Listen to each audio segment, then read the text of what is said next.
Čaute, čaute, nazdar, hlásim sa z elektromobilu Corsa E. V dnešnom videu si povieme niečo o dobíjaní elektromobilu, pretože to sú veľmi časté otázky. Koľko to stojí? Ako dlho to trvá?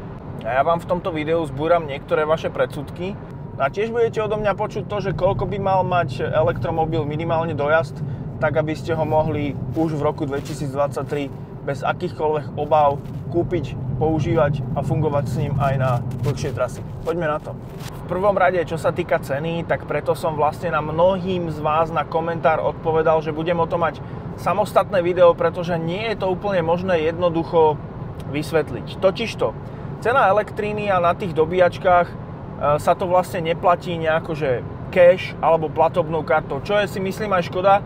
A do budúcna si myslím, že pribudne viac a viac takých nabíjačiek, kde proste prídete, nabijete, zaplatíte platobnou kartou, alebo dokonca možno tam bude nejaký terminál na hotovosť. To si skôr nemyslím, ale tá karta je úplne podľa mňa bezproblémová vec, aby sa to dalo spraviť. No a odídete. Ale dneska to funguje tak, že vlastne sa zaregistrujete.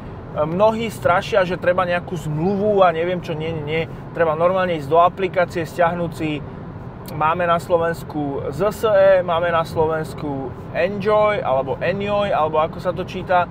Máme na Slovensku Greenway, máme ešte ďalších, OMV má svoje, Shellka bude mať svoje, a potom sú tie dobíjacie stanice pred nákupnými centrami, Lidl, Kaufland a tak ďalej. Držme sa toho, že si vybavíte nejakú kartu, ktorá vám príde poštou. A ešte predtým, ako vám príde tá karta, tak viete používať vlastne aj takú mobilnú verziu tej karty, že to máte ešte len v telefóne. A je to trošku komplikovanejšie a na niektorých tých stojanoch, hlavne v roamingu, to nefunguje. Ale povedzme, že už máte tú kartu, prišla vám domov, proste vyplnili ste dajme tomu jednoduchý až mierne, jemne pokročilo komplikovanejší formulár, záleží u koho, cez tú aplikáciu alebo kľudne aj cez web. Prišla vám karta a máte kartu. Prídete k nabíjačke, nabíjačka sa platí tak, že proste na začiatku priložíte kartu a ak nemáte 100%, tak ešte musíte aj priložiť kartu, keď končíte s nabíjaním, aby ste to stopli, aby vám to proste nemohol stopnúť niekto iný, kto ide okolo, alebo by chcel proste vám vytrhnúť z auta váš kábel. Mimochodom, nabíjací kábel sa uzamyká. Ten kábel je uzamykateľný. On tak vôjde do toho celého, do tej štrbiny a tam sa to zamkne. Auto si to zamkne, počas nabíjania vám to nikto nemôže vybrať a začať dobíjať svoj elektromobil. Vy môžete kľudne od auta odísť. Je to zamknuté.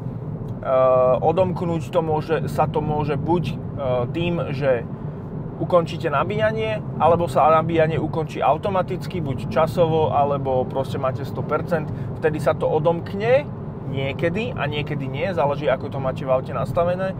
Napríklad niekto má, že nie, lebo by mi tam mohlo napršať, hej? A postupne sa dostaneme k tej cene, samozrejme. Ja viem, že ste na to trpezliví a už na to čakáte.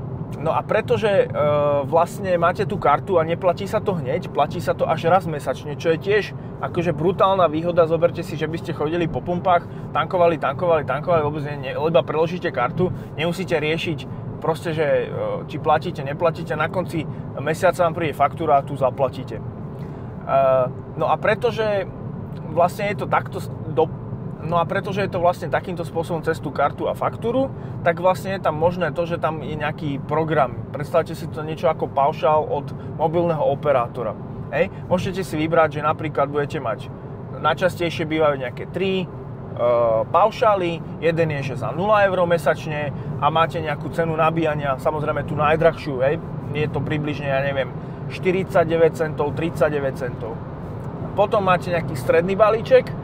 Napríklad ten mám ja práve aktivovaný, pretože momentálne tento mesiac veľa nechodím. A v tom balíčku máte nejaký objem kilovatov, platí sa za, 10 € mesačne a máte inú cenu. Máte cenu o 10 centov lacnejšiu, čiže 29 centov napríklad, hej.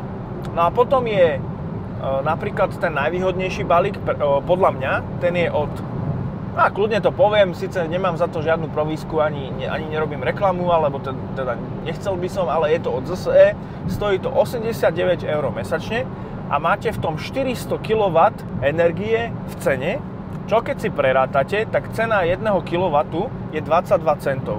ak by ste vyčerpali 400 kW, čo znamená, že by som musel túto moje auto od 0 do 100 nabiť približne 10 krát za mesiac, čo je veľmi ťažké vyjazdiť, ak naozaj nejazdíte každý deň, pretože to by vychádzalo v momente, ja to zrátam, koľko asi kilometrov by ste na to prešli. Pri spotrebe 15 kW na 100 km mi to vyšlo 2666 km mesačne by ste museli prejsť. Samozrejme, na diaľnici je spotreba trošku vyššia, dajme tomu, že 2000 km by ste museli prejsť mesačne, aby ste to minuli, čo je naozaj akože, myslím si, že veľmi veľa kilometrov, ak naozaj nerobíte, ja neviem, obchodného zástupcu a nelietate každý deň stovky kilometrov, aj vtedy sa to oplatí, pretože samozrejme potom, keď vyčerpáte ten balíček tých 400 kW, tak nabíjate za cenu, myslím, že 29 centov alebo 25, není som si úplne istý.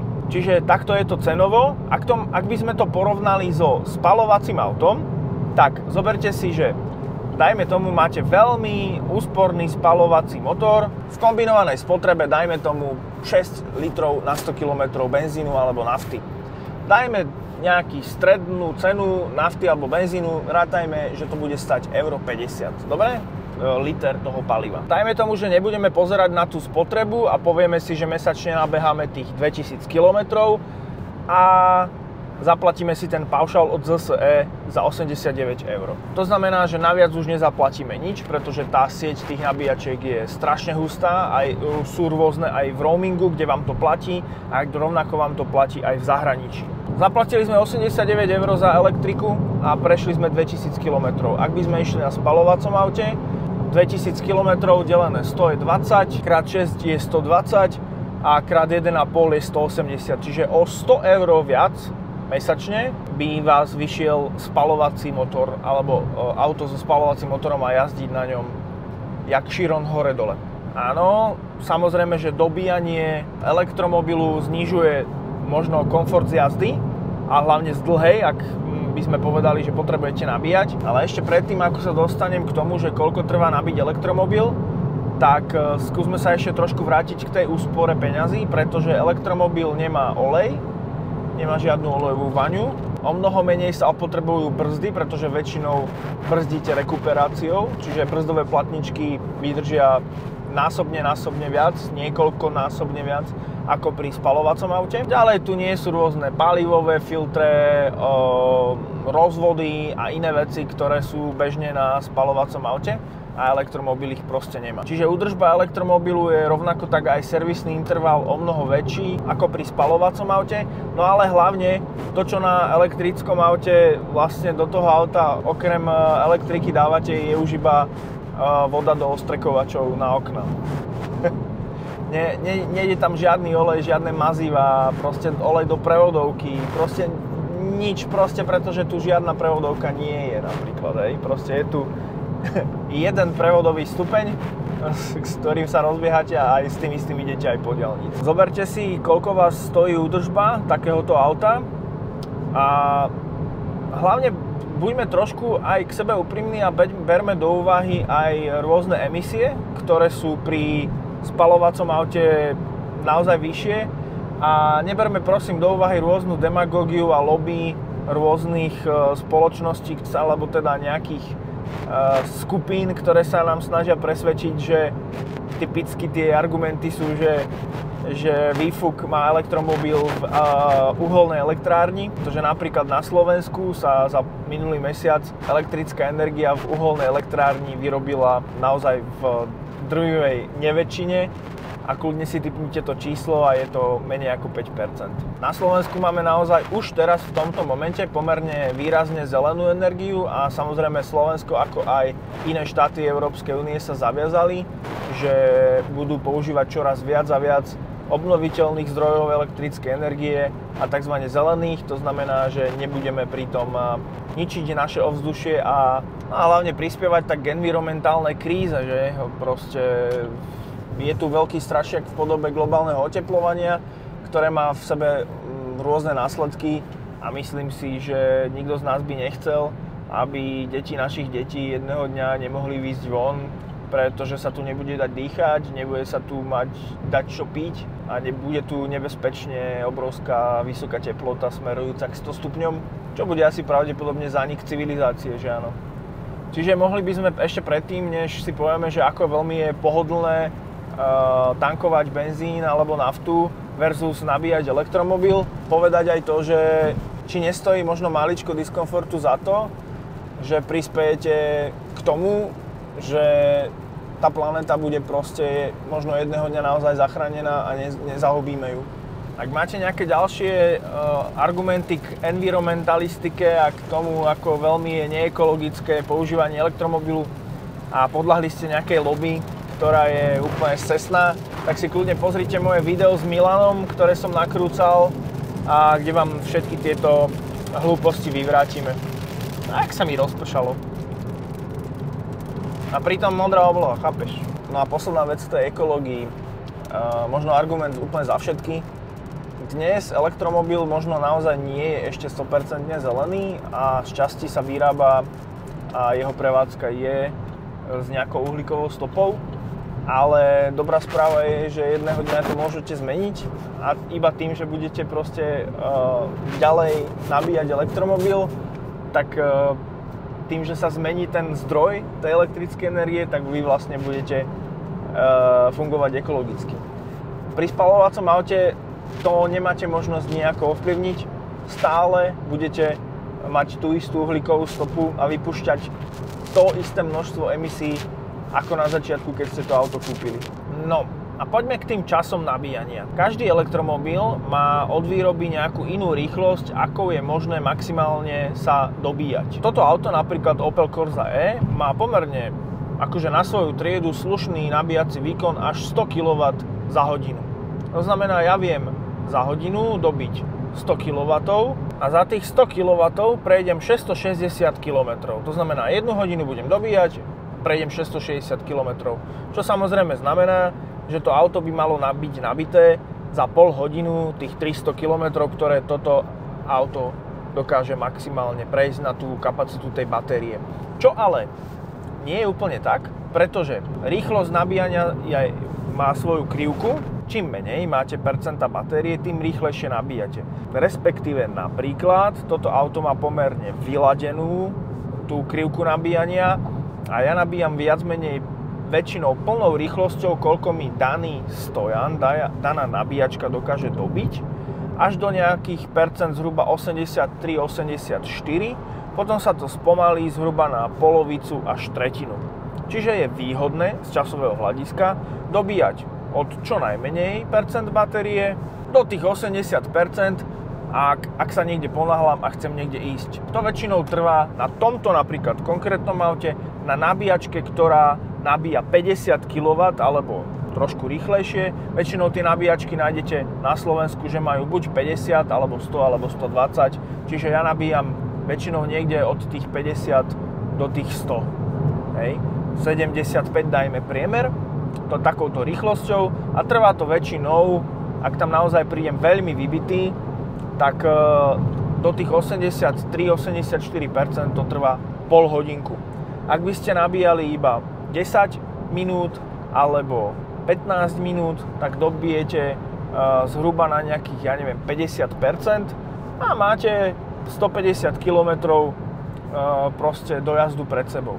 Možno sa vám to teraz rovnako ako mne, keď som o tom prvýkrát počul, zdá strašne málo. Akože 150 km, veď to je nič.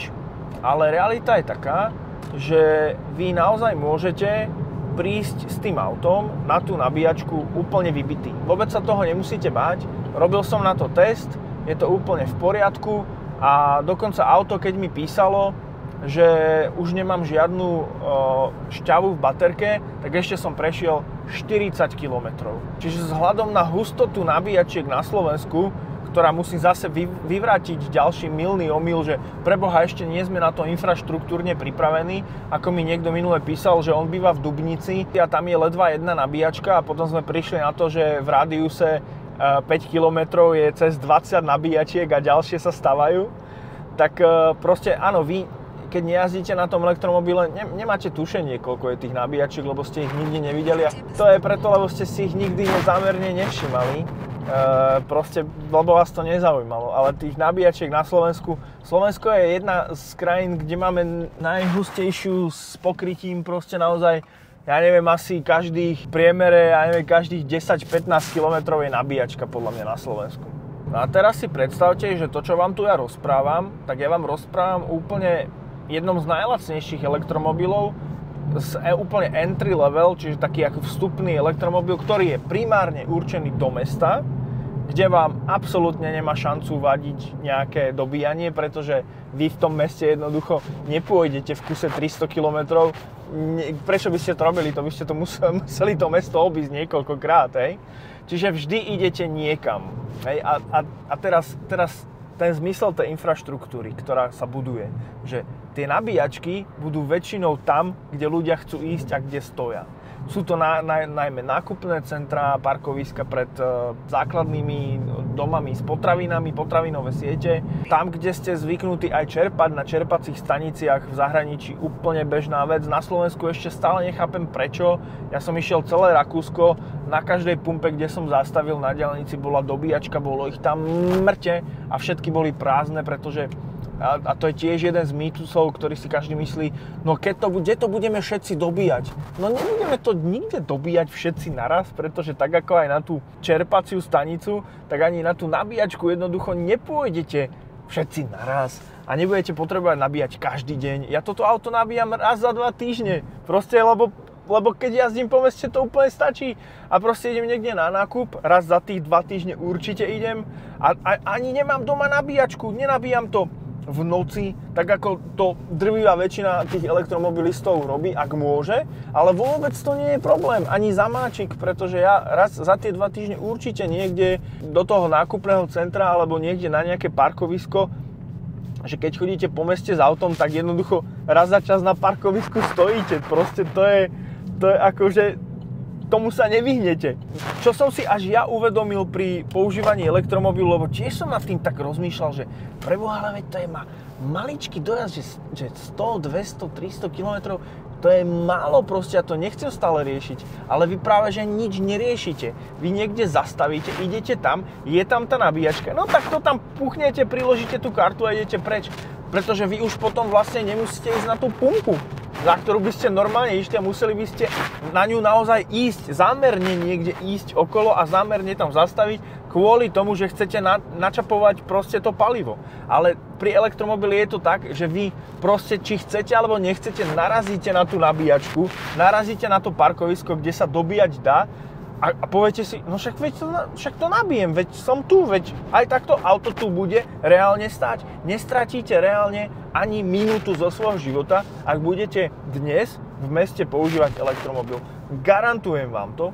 Ak potrebujete naozaj veľmi, veľmi, veľmi veľa jazdiť na aute, aj to mám vyskúšané, je to dneska napríklad typicky na tomto aute, je to jemne nekomfortné, musíte trošku proste naozaj viac stáť, dlhšie ako by ste povedzme iba cykali, ale sú elektromobily, ku ktorým sa tiež na tomto kanáli dostanem a sú na tom tak, že mnohí proste z tých ľudí, ktorí už som pozeral na konkrétne ten model auta, ktorý budem testovať tiež a pozeral som naň 20, možno 40 recenzií naozaj ľudí, ktorí predtým robili na elektroauta zlé recenzie, lebo sa im nepáčilo a hovoria, že toto auto je proste aj dostupné, aj tzv. Game changer, pretože vy nestihnete reálne vypiť kávu, kým sa to auto dobije. A to je nádhera. Pretože toto auto má, ja neviem, priemerne tých 75 kW nabíjanie, hej, do 100, to 100 je maximum. Toto ide naozaj, že iba chvíľku niekedy, väčšinou sa to točí okolo tých 75-80, ak ste na dostatočne výkonnej nabíjačke. Ale ak si kúpite trošku drahšie auto, ako mi mnohí povedia, že preboha, to by som nechcel, veď to stojí 30 000. A potom, a viete, kto mi to povie najčastejšie? typek, ktorý prišiel na Bavoráku, ktorého cena nového auta bola cez 100 000 a príde, on by to nechcel, lebo to stojí 30. Ale však dobre, keď si nemôžeš kúpiť nové auto, tak ako ten elektromobil, tak ako ten spaľovák, no tak si kúpiš ojazdené a bude tá cena proste o mnoho nižšia, hej? A nehovoriac o tom, že tu proste za veľmi málo okamihov nabehne v ponuke, proste budú elektromobily dostupné už od 10 000 eur. Som si do pár rokov, možno budúci rok, možno už tento, bude veľmi dostupný elektromobil a veľmi dobrý aj do mesta do 20 000, tak ako sa dneska pohybujú spaľovacie auta, tie ceny, ten dopyt proste potiahne dolu, pretože sa zoptimalizuje mnoho procesov a dokonca to prispieje aj k tej ekológii, pretože jednoducho zrazu bude veľmi výhodné, veľmi masovo recyklovať batérie, čo sa dneska ešte nedá, pretože je tých elektromobilov málo a fabrika je postavená niekde v Nemecku, mám taký pocit, na kapacitu, že mŕte moc batérií vedia zrecyklovať a vyťahnuť z nich tie kovy, ktoré potom použijú na výrobu nových batérií, ale dneska sa to ešte neoplatí, lebo elektromobilov je málo.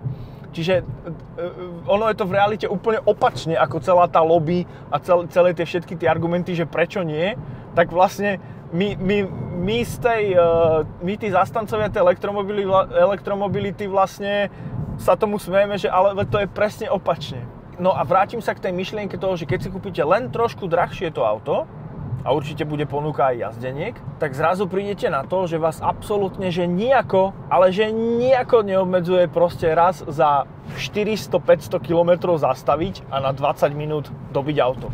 Pretože reálne budete stať aj tak častejšie a kľudne menej, napríklad 10 alebo 5 minút, kedy dobijete tú energiu, ktorú ste za tie 2 hodiny toho šoferovania spálili. Častý argument, ja potrebujem prejsť 800 km na šupu a podobne, veď prejdeš, kámo. Akurát musíš na 5 minút zastaviť na kávu a na vycikanie, pretože aj tak by si to nevydržal. Neverím tomu, ja som išiel 300 km, čo som testoval tento elektromobil, prešiel som z Trenčína do Prešova a stal som asi, ja neviem, 3-krát za tých 300 km. Raz za 100 km som zastavil, buď som si dal kávu, alebo malý snečík, alebo vycikať, alebo proste napiť, alebo niečo iné. A za každým, keď som stál, tak si hovorím, napríklad teraz by som mohol dobíjať a dobil by som kľudne za tých 10-15 minút, čo som strávil na tom mieste. Vy si to neuvedomujete na tom spaľovacom aute, ale chápem vás, ja vás nekritizujem ani na vás neútočím, pretože ja vám iba snažím sa naozaj, a možno to vyzerá, že som veľmi ako keby nejak zanietený, ale naozaj som, lebo som z toho prekvapený a veľmi milo šokovaný, pretože som si až na tom elektromobile uvedomil, že vlastne ja stále proste nejdem. Ja na tom aute aj stojím. A ja ten čas, kedy stojím, dokážem využiť na to nabíjanie. Pretože ľudia sú šikovní a podnikaví a vedia, že keď niekde je nabíjačka na elektromobil, tak je dobré, aby tam bol v okolí nejaká kaviareň, nejaké potraviny, nejaké vecko, možno nákupné centrum, niečo. Proste, že tí ľudia, ako keby vy proste neviete. Prečo by ste stáli tuto uprostred ničoho, uprostred pola? Hej, to mi napíšu takí extrémisti, ktorí proste mi napíšu, že oni nosia bandasku s benzínom v kufri. No proste s takým človekom ja nemôžem mu racionálne argumentovať, lebo to je hovadina. Kto by dneska nosil bandasku v kufri proste s benzínom, veď to je smrad, proste to smrdí, to sa vám vylieva, to je odporné, nechutné, mazlavé, okrem toho, že hrozí nebezpečenstvo obrovské, že proste pri nejakej havárii to proste vybuchne celé, proste to je hovadina, hej. Takisto ako je hovadina je najčastejší mýtus o elektromobiloch, že elektromobil sa nedá uhasiť. A vy čítate tie diskusie, ak sa to nedá uhasiť, ak to nemôže ísť do garáži, jak na to treba špeciálny kontajner s vodou, do ktorého sa to ponorí, alebo to treba hodiť do mora, alebo nechať vyhorieť a potom prídete za nejakým hasičom a ten povie, čo by sa to nedalo uhasiť, stačí voda. A proste normálne vám to povie, nie že jeden hasič, ale povedia ich vám to stovky a vyjadrí sa vám k tomu oficiálne proste nejaký hasičský zbor, že áno, elektromobil sa dá uhasiť vodou. Čiže ak len trošku zvažujete elektromobil, vôbec sa nenechajte odradiť. Nenechajte sa odradiť niekomu, kto vám o tom bude hovoriť, kto vám na to, že nie sme na to pripravení, to je ešte budúcnosť, ja neviem čo. Je to budúcnosť, ale už je teraz tá budúcnosť. A nenechajte sa odradiť ani takými prvotnými patáliami, najmä s tým nabíjaním, pretože nie je to ešte tak vychytané, hlavne na tom začiatku. Prvé 2-3 nabitia budete v tom tápať a ja spravím špeciálne video, ktoré nebude nikde publikované, ale ja ho dám ako keby neverejné, ale pošlem vám odkaz, alebo kľudne dám aj do komentárov na ne link, kde vysvetlím úplným začiatočníkom, panicom s nabíjaním, ako na to, lebo ja sám, a to si myslím, že som celkom technický typ, ja sám som pri tom veľmi, veľmi tápal a nebolo mi to úplne jasné a myslím si, že dalo by sa to spraviť o mnoho užívateľsky príjemnejšie, tá registrácia, tie prvé nabitia, ako sa začnete vlastne, ako, viete to, ako keby ste nikdy neriešili, že ako sa tankuje a neviete vôbec, že existuje nejaké tankovanie, zrazu vám dá niekto auto choď a natankuj. Tiež neviete. Napríklad videl som zmetených Poliakov v Dánsku, ktorí boli zmetení z toho, že proste tam sú čerpacie stanice inak ako u nás. Tam sa platí vopred, musíte, alebo takisto je to aj v Amerike. Platí sa vopred, musíte to dať do tej mašiny a viac menej musíte dopredu vedieť, za ako chcete natankovať, no to je ešte horšie. Čiže rovnako sú v tom také akože malé patálie a budete v tom tápať. Takisto ako niekto tápe, že nevie proste. Zastavíte na požičanom aute, kto vám nikto nepovedal, aká tam ide pohonná látka, zastavíte na tej pumpe a tiež pozeráte na tie hadice, že došla ktorú, hej. Čiže presne takto isto je to aj s tým elektromobilom, je to presne na tom veku od toho nabíjania napísané, aký typ toho konektoru tam máte dať. Bohužiaľ už tam nie je ten proces toho, že ako sa zaregistrovať, ako to zaplatíte a ako to celé funguje, ale je to pomerne je to o mnoho jednoduchšie ako tankovať, len treba na to prísť a myslím si, a budem mať o tom ešte jedno video, kde to trošku pohejtím, ako to funguje, lebo si myslím, že by to mohlo fungovať v roku 2023 akože úplne inak, hej? A násobne jednoduchšie. Nebojte sa toho, nenechajte sa znechutiť niekoho, kto proste je znechutený, lebo je znechutený zo svojho života a chce znechutiť aj váš život. Majte radosť zo života. Snažte sa správať ekologicky a ohľaduplne k ostatným a myslím si, že do toho spadá aj to, že si kúpime elektromobil. Ondrej Volker momentálne zošale. Čaute, ahojte. Ďakujem za dopozeranie a samozrejme prosím, hoďte jeden like na video, buďte takí dobrí. Naozaj to veľmi, veľmi pomôže. Odber a zvonček, ak ešte nemáte, to je samozrejme automatika. Díky moc, ahojte, čaute.